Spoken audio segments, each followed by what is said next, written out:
The weather is fantastic because it's like 73 degrees, moody, rainy, and for the last 3 weeks it has literally been 98 and sunny and steamy. So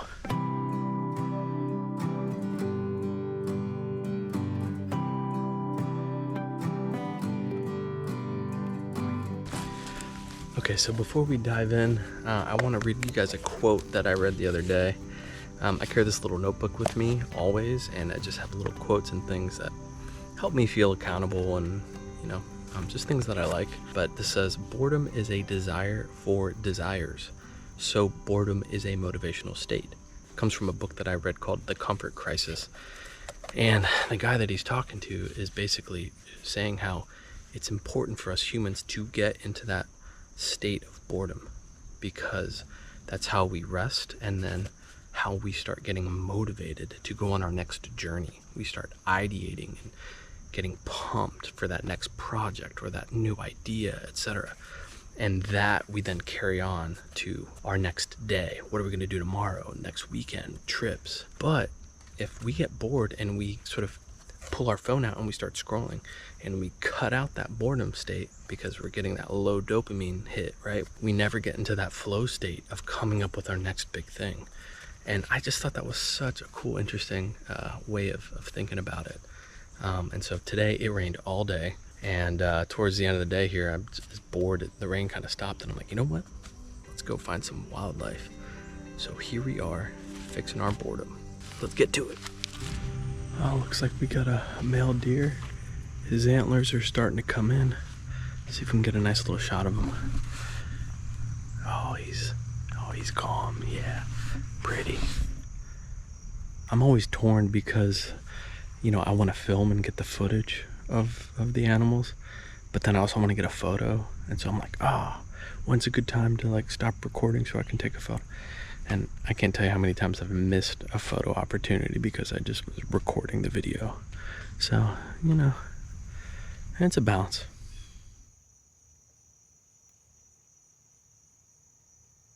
We moved up a little closer on him, and he's just watching us. We're not scaring him off.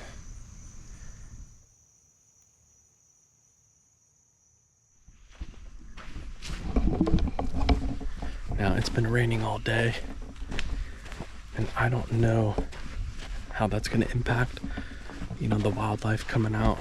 But I do know I got all sorts of stuff in these woods. Deer, fox, squirrels, foxes. And every once in a while, sort of a larger bird. Still looking for an owl. God, that would be cool. Yeah, you just never know what you're gonna get, but the one thing that I always get, no matter what, in these woods, is a freaking fantastic walk with nobody around.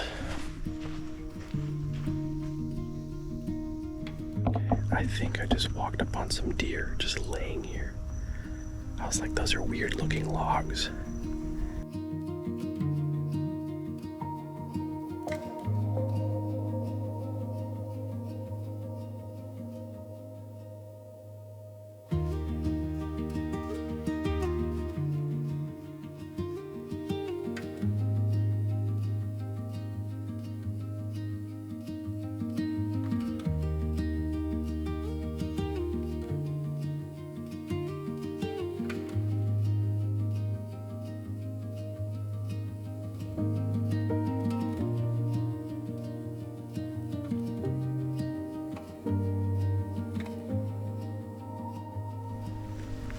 That was a cool little moment.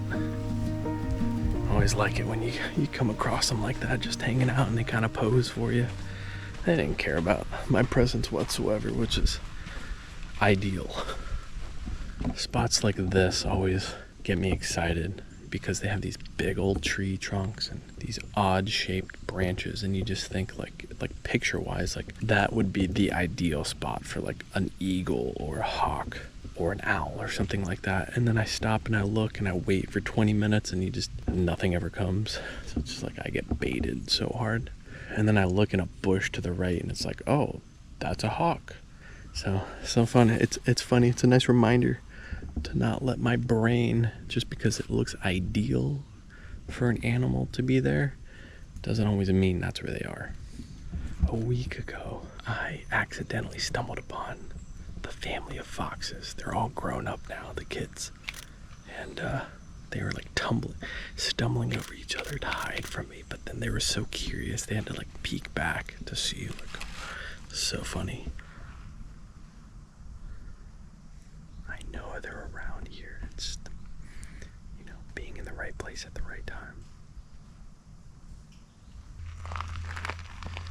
And also, I'm just gonna complain right now.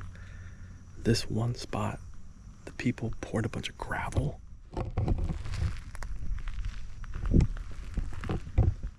on the trail. And I like to be sneaky, okay? And it's all quiet. And then as soon as I step on the gravel, it's like, so much for being quiet. Like, these state park services, man, I tell you what. I hear a woodpecker. My guilty pleasure is literally taking photos of like woodpecker holes, even though there's like, I haven't even seen a bird. It's just like a hole in a tree somewhere. I don't know why. You can make some really interesting compositions of just like a random hole in a tree. We busted out the app. Looks like a red-headed woodpecker. He's chirping right now. You can hear him.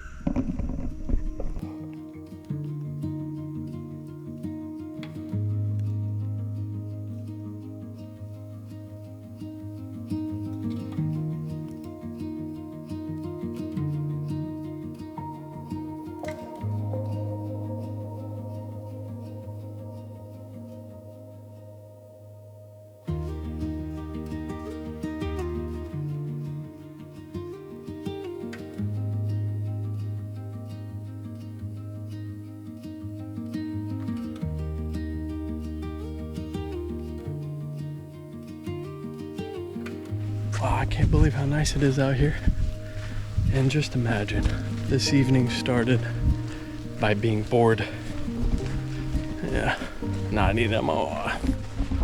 Okay, so I was kind of wrapping up with the red-headed woodpeckers, and there was like 5 of them kind of piling up, fighting, and oh my gosh, I scrambled to try to get some photos, and oh, so difficult. I was getting frustrated with myself, honestly, because right when I thought I had an opportunity for a shot, I'd just miss it, and they're gone so fast. And when you're taking photos of birds in the woods and like this, and when they're perched up on a branch, it's so manageable. But as soon as they start flying around and you're trying to get those action shots, like, oh my, I have so much respect for the people that sit around and wait for those moments, because I don't know how they're capturing them. I just spent 45 minutes trying to get one of these woodpeckers midair, and I got one on accident. I was taking photos of one on the tree, and another one flew through my frame. So cool. But anyways, this was a nice session. It's starting to rain a little bit more, and I'm really losing the light, so I think it's time to wrap up and head out for the day. But just want to thank you all for tagging along on our little photo adventure this evening. I hope this inspires you to get outside, because I know I am grateful that we came out tonight. Other than that, we'll see you on the next one. Be good.